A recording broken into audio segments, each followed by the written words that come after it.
I'm Richard O'Donoghue, and you're very welcome to Finance Connect's first podcast of 2026, sponsored by Alpha Systems.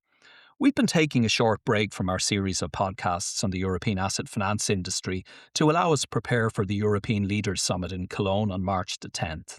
The summit comes at a time when Europe is under increasing pressure, both from a competitiveness and geopolitical perspective. At the summit, we'll be exploring what this means for the asset finance market and the challenges and opportunities that exist for our industry. In preparation for the summit, we thought it would be interesting to get a US perspective on some of the topics that we'll be discussing in Cologne. How are US-based asset finance companies addressing the challenges and opportunities that our industry is facing in Europe? Do they face the same issues, or is life totally different on the other side of the Atlantic? To explore this topic, I'm delighted to be joined by Simon Harrsen of CHG-MERIDIAN. While Simon's originally from Germany, he's been working and living in North America for the past 10 years. Simon, welcome to our podcast. Well, thank you, Richard. Thanks for the invite. Very, very excited to come on here today. So, very obvious first question. How does a German end up in the US working for a German company? That has been quite a journey. I've spent some time in the U.S. going to university in Connecticut on the East Coast, but then went back to Germany. Started working for a sports marketing company out of Hamburg, Germany, the north of Germany, and then eventually started working for CHG-MERIDIAN, which at that point of time was a fast-growing global company. Didn't know too much about it, but the global scale, the dynamic, the culture got me excited to work for them. So started working for them out of our Munich office in the south of Germany for a couple of years. Then I had an opportunity to work overseas for CHG-MERIDIAN in Mexico. At that point of time, we heavily expanded our Mexico operation.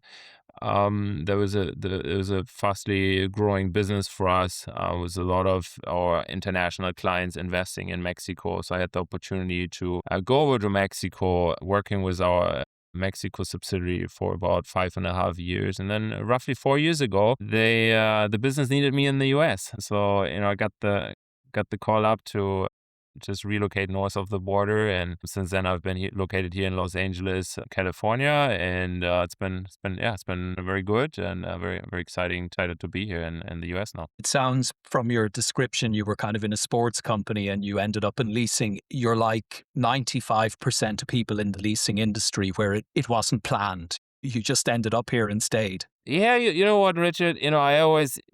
I was always a sports guy. I played semi-professional soccer and, always followed all kinds of sports. And I always thought that's what I wanted to do. Once I worked in it, it wasn't quite as exciting as I thought, because all of a sudden your personal life and your professional life just, came very close together, and there wasn't a clear line anymore. And I found the equipment financing industry to be very exciting and very attractive and very dynamic. And I think it's an industry that's often under the radar. It's not on everybody's top target list for industries to work in. But once I got in it, I thought it's a very exciting industry to work in, and no regrets since. So I think it's been like 12 years now. You've worked in Germany, you've worked in Mexico, you mentioned. You're now working in the US. I mean, are the markets very different?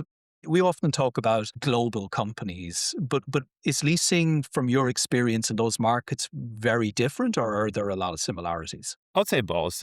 There are similarities. Leasing is leasing. At the end of the day, companies need equipment. They need to acquire equipment. They need to find a way to finance that equipment. So that that principle applies for, I would say, any market. But then there's also uniqueness to each market, right? I would say here in the US, things certainly move a little quicker. Things move very fast. Decisions are fast. The scale of things is at a different level. I think the maturity of the market is at a different level. Where, I remember a lot of conversations in Germany is, we're talking to potential clients, just convince them of the concept of equipment financing and leasing. I barely have those discussions here in the US. It's all companies, all clients, they're very much familiar with the concept. So it's more a matter of convincing them to work with us rather than another equipment financing company. But it's a different challenge. But so those are some of the differences. So similarities and differences at the same time, I would say. I mean, again, you've touched it. Your job is more to convince them to work with you rather than potentially competitors, rather than convince them to use leasing. And I guess that leads to a kind of obvious question, which is, there's a lot of people in your space. I won't name them here, but a lot of people offer life cycle management type products. What differentiates CHG Meridian? So we've been heavily investing into our lifecycle management services for decades already, I would say. We rolled out an asset management platform called Tesma that our clients are heavily using to manage their assets globally. We also got very much involved into lifecycle management services, especially for our IT equipment, the rollout services, the logistics service, the rollback services, the data erasure, the break and fix services. We launched a new subsidiary called Device Now, holistically manages IT devices for our clients, more in a subscription-based rental model, where all those lifecycle management services are embedded into the financing of the asset, which has a very, very good demand globally. So I think those are some of the things that differentiate ourselves. And the global scale of our operation, and we're certainly one of the companies that's most international when it was in our space. So those are some of the things that I think that differentiate ourselves. And maybe just on Device Now, obviously, Yeah. I worked at Dell for many years, so it's a company I'm familiar with. But why did you kind of operate it as a separate company? Why not just treat it as a product line within your overall portfolio of CHG Meridian? Yeah, I think that's a very good question. I think we just wanted a startup kind of mentality because it's Right. a new solution, it's a new product, and we launched a new team that is fully dedicated to that solution because we're seeing large demand in the market. And there's a lot of our clients that are demanding those solutions. And there's also new clients that before haven't really tapped into equipment financing or haven't really tapped into leasing, but they have been looking at device as a service solutions. Mhm. And that's exactly the market we're addressing.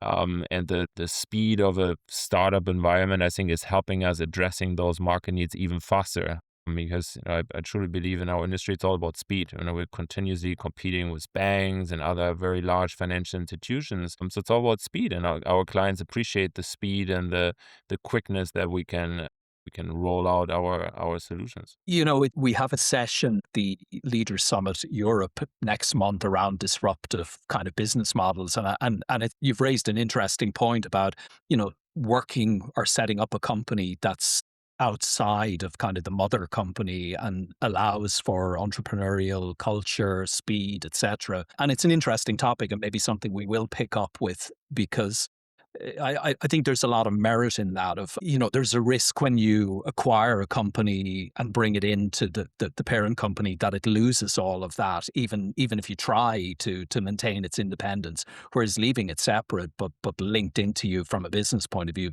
seems like a very good approach. Absolutely, but I think that's not only true for our equipment financing industry. I think it's true for any industry, and companies are often struggling with it.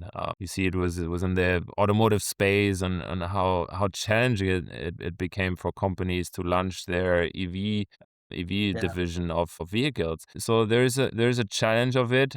You have such a large organization that we do have already, that's very well established. We as CHG would try to continuously challenge the status quo, and always look at ways to do things a little different, and then have maybe a startup within the organization in order to drive results to a different level. Do they bring things to you that the broader business, can benefit from, or is it more one-way traffic? They do actually, yeah, because they have been on the forefront, and talking about AI, which is of our Mm. another very hot topic right now. Is they've been playing around a lot more with technology tools when it comes to the front office of things, so the sales, on acquisition, on identifying new opportunities. So there are a lot of technology tools out there that can help the companies identify and can help them during their sales process. Where we as CHG Meridian, I think historically we've been relying more of, I think we have over 400 sales executives out there in the field that rely more on their relationships out there in the market. So for us as the business, we're learning also now how to embrace technology, embrace new AI tools, AI sales tools to enhance our productivity on both sides, on the Device Now team and on the CHG-MERIDIAN team. So, I think that's a good example of how we can take advantage of those solutions that they are developing. A very, very interesting kind of approach. Just shifting gears a little bit, again at the Leaders Summit, I suppose the overriding theme is that there's a lot of uncertainty in the market, in European markets, particularly today. There's a lot of geopolitical risk. There's a lot of regulation. Is Europe going to be able to respond to this in a coherent manner? Just a lot of change going on, and people are looking for the way forward. And I just want to touch on one or two topics that, again, we're going to discuss in more detail at the summit, but get your take, maybe from a US perspective. Circular economy. There's a perception in Europe that nobody cares in the US about environmental matters anymore, whereas Europe, people care about it and seem prepared to pay for certain sort of services. But what's your take? I mean, is that the reality in America, or what are you finding from your business as to the attitudes of US companies towards life cycle management, for example, and the circular economy?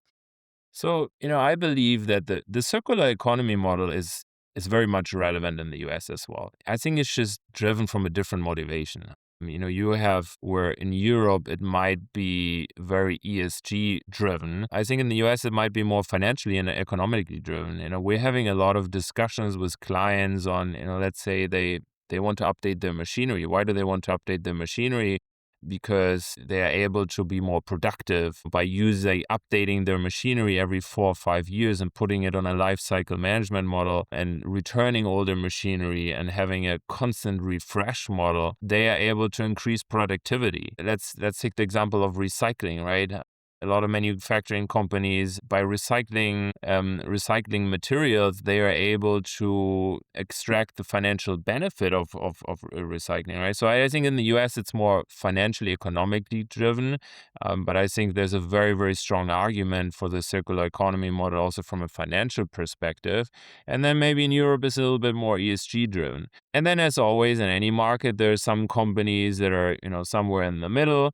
And that's okay. Those conversations we're having in the US are certainly a little different than they are in Germany or they are in Europe. But overall, I think the concept of circular economy, the concept of life cycle management is very much relevant in both markets. And interestingly, we did a podcast last summer around circular economy with one of your competitors, and the CEO of the competitor made the comment that she never starts, even in Europe, with a ESG type conversation. She always starts with operational benefits or economic benefits. So it may be a case that perception is different from reality, and actually we both go to market in the same way, but in Europe we feel that it's more of a social discussion than an economic discussion, even if that's not the case. Right, right. I mean, it's certainly true that, our global chief sustainability officer, he's much busier in Europe right now than in the US, but he gets pulled into some of our client meetings as well. And there are a lot of US companies that still have sustainability officers and they want to learn about the concept of circular economy and how we can support them with that. So it is, again, I would say it is a relevant topic for us in the US. It's just sometimes a little bit from a different angle. We have to look at it. So let's pivot to another topic that we're going to touch on in Cologne. And it's a topic about 5 years ago that everybody was talking about, which is as a service models or servitisation models or subscription models. You get lots of different flavors of it. And then it just seemed to disappear. And yet people are back talking about it now, maybe Device Now being a good example of that. What's your experience in the US? Is it more talk, or is there a reality behind it and you're seeing these models, genuine interest in adopting them rather than just talking about them? Wait, It's certainly true what you described, Richard, that there's a big hype around it, and there's a very, very large expectations around it, and maybe those expectations haven't been quite met over the last couple of years, but we very much do see demand. We do see demand for device as a service solutions and all the different asset categories. From our side, we're covering a lot of IT equipment, healthcare equipment, but then also a lot of industrial equipment. So in all of these asset verticals, we are seeing demand for as a service model for different reasons. Just for some cases for flexibility, in some cases for off balance treatment. There are different reasons why clients are demanding those as a service model. So we see them, but at the same time, we're still seeing very significant demand also for just traditional operational leasing, fair market value leasing, and that hasn't slowed down at all. So I would say there's still a lot of potential within device as a service. As you can see with our device now solution, we're trying to address that market, but it takes time. There's complexity around it, and I think there's complexity around the certainty on the payment stream. There's complexity around the funding of it, which a lot of lessors, a lot of independent lessors, and also banking lessors, they're struggling with some of those challenges. So some of these concepts, they sound very good on paper, but then when it comes to reality and when it comes to putting it to paper, the challenges are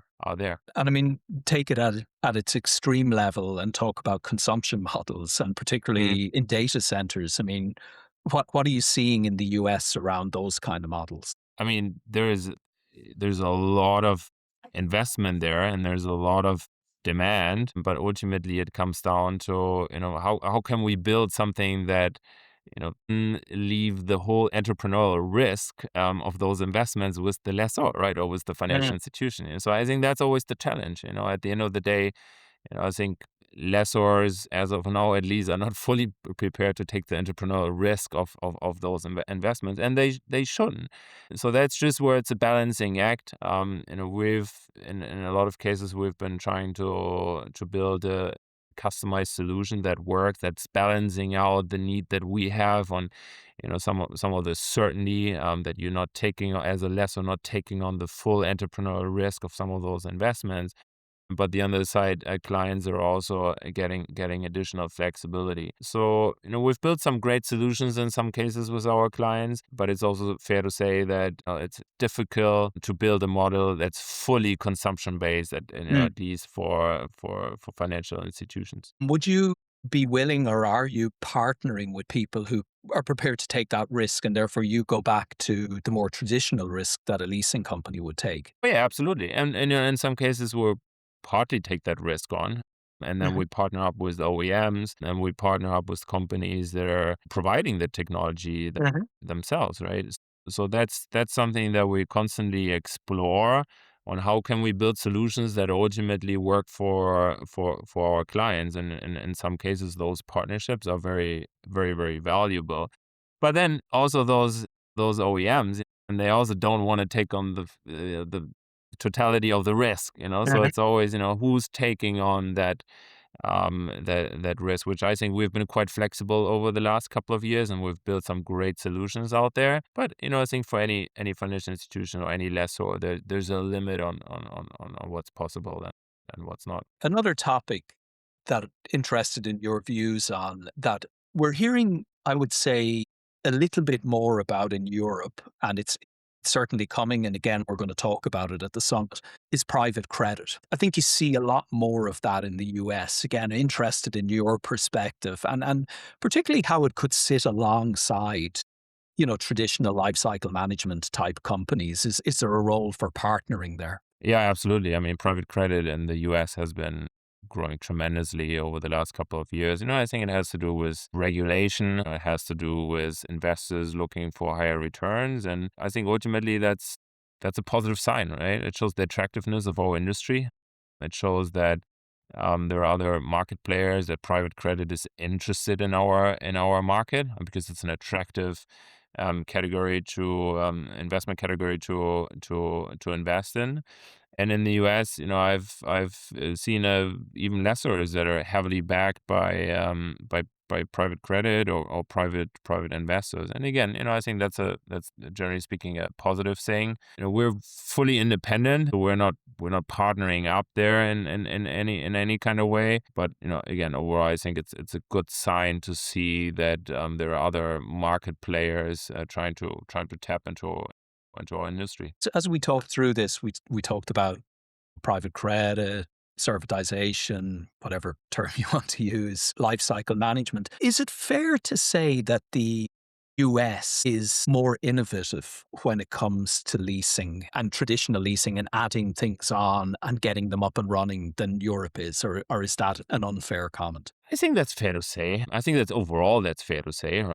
Not only for the equipment financing industry, right? And I think the speed of innovation and the curiosity to try out new things is probably a little bit higher in the US than it is in Europe. And I think we're seeing the same thing in our industry. Just a little bit more flexibility, a little bit more willingness to try out new things, to take on additional risk. And I would also say the competitiveness of the market here. There are a lot of financial institutions, a lot of lessors. They're constantly competing with each other, and they're trying to differentiate themselves. So I would say yes, and I think that's a fair statement that innovation is being driven out of the U.S. But on the other side, I'm also seeing a lot of our European businesses, German business driving a lot of innovation, driving new solutions. And the Device Now solution was actually being driven out of Germany. That's where we launched the startup operation. It's doing very well in Germany, and that was a new concept at that point of time. So I think we also do see a lot of innovation, a lot of new solutions being developed out of Europe. So just connecting that point where you sort of said, there's more willingness to take risks, etc.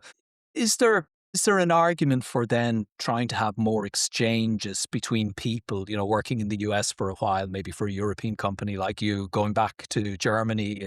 Not that I'm trying to send you back to Germany, but more exchange of ideas or of people. Do you think that would help Europe perhaps become a little bit more creative, more innovative, more willing to take risks, more let's just get it done?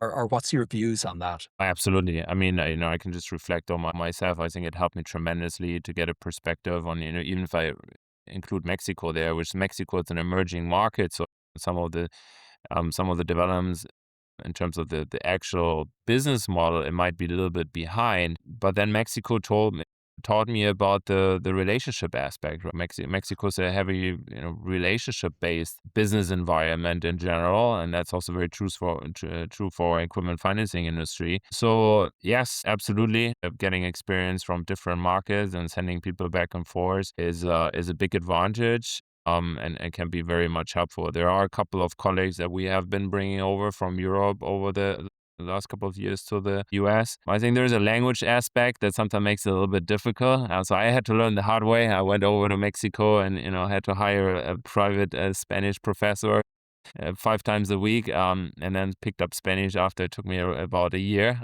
But that's pretty important, right? And I think that's sometimes where it's not that easy. If you look at colleagues here from the US, if we would send them over to Germany, that might be a little bit of a struggle. And so that's an aspect. But overall, I do think that's a great idea, and I can encourage everybody in our industry, if there is an opportunity to work for a global organization that might have an opportunity to move people from one country to another. I think that's a great idea. Actually, it gives us a nice link into kind of a question that I'm going to ask everybody who's been in our industry for a while during these podcasts, which is, looking back at your own career, what would you advise people who come into the industry a little bit like you, where, you kind of drifted into it and you're still here? I mean, what were the sort of things that made a big difference to your career and you'd recommend other people do? And maybe the follow-up is, what would you recommend they don't do to derail their careers? I mean, so first of all, maybe let me start with, I recommend everybody to go into our industry. I mentioned that initially, but I think it's a great industry to work in. It's a little bit of a niche industry. It's not on everybody's radar. It's not for a lot of younger people. They're starting out their career. It's not necessarily a career field that that they're looking to be in. But I think our industry has great opportunity. It has shown for decades that it's It's a very recession proof industry as well. So first of all, I recommend everybody strongly consider our industry to work in. So that to start with. And then secondly, I would say, there are a lot of industry veterans in our so pick their brain all day long. That's what I'm still doing. We do have a lot of colleagues that have been working in the industry a lot longer than I have, and I'm trying to pick their brain still every day. So learn, ask a lot of questions. I think even the events that you guys are there providing is a fantastic platform for young colleagues that are starting out their career to go to and have a conversation and learn, asking a lot of questions. So I'm a big fan of in-person conferences. I've always been going to those conferences just to network and meet new people and pick people's brain. So I think that'll be one of advice that I give. And then maybe what not to do is, I think, stop worrying about your own career growth. That's always something that I've tried to do, which, especially now, sometimes hire colleagues out of college, they get very impatient, right? They get very impatient with their career ambitions. And the way I always looked at it is try to provide as much value as you possibly can to your colleagues, to the organization that you work for, and then everything will take care of itself. And that's precisely what happened with my career. If you provide value, then any organization, that's what organizations looking for. They're trying to get value out of the people that they are hiring. So if you provide a lot of value, meaning, you're solving things, you're driving solutions, you're helping your colleagues, you're working in a structured way, then ultimately there are always a lot of career growth opportunities in our industry. So that would probably the thing that I would say people just be patient and try to provide value for people around Yeah. you, and then you'll be okay. And look, I think it's great advice, and I particularly like your comment about asking people who've been in the industry, because one of the things I've learned is that people who've been in the industry for a long time are very willing to share. It's a really Right. open industry compared to other sort of industries that I've been involved in. There's a genuine warmth among people, and if you ask them for advice, they'll give it to you. So I always find just reaching out to people and saying, I saw a really interesting thing you posted on LinkedIn or at a conference, have you 15 minutes for a coffee? It's very rare people say no. And I think that's a fantastic piece of advice. And obviously meeting people in person, it's great with Zoom and Teams and all these platforms, but there's nothing that replaces, I think, a face-to-face meeting. So I think that's great advice. And obviously, we would love to have you join us in Cologne, but you've had a major life event in the last couple of weeks. So I know you're not going to be able to join us. The birth of your third child. Yeah, we just had our third child, so busy times at home, which I had to scale down the traveling a little bit, which probably will pick up again, around March maybe. But yeah, that's exciting life event.